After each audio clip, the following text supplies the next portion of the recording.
আমার আত্মার সারথি হয়ে আমার জীবন রথকে সঠিক মার্গে নিয়ে আসুন মাধব।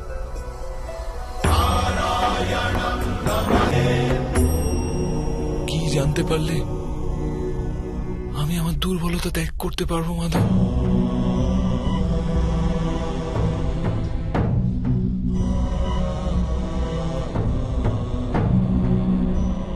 ওঠো পার্থ,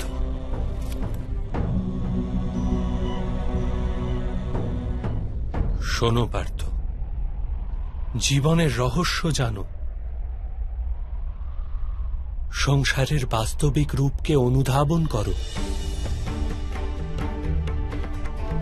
গঙ্গার প্রবাহকে মুষ্টিবদ্ধ করে গ্রহণ করলে কিছুই প্রাপ্ত হয় না, কিন্তু সেই হস্তকে অঞ্জলি করে গঙ্গার প্রবাহে নিমজ্জিত করলে গঙ্গা জল মুখ পর্যন্ত পৌঁছতে পারে।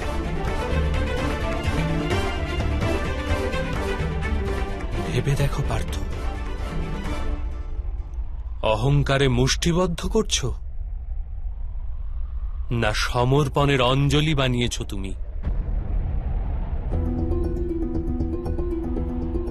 এই জ্ঞানকে গ্রহণ করতে পারবে?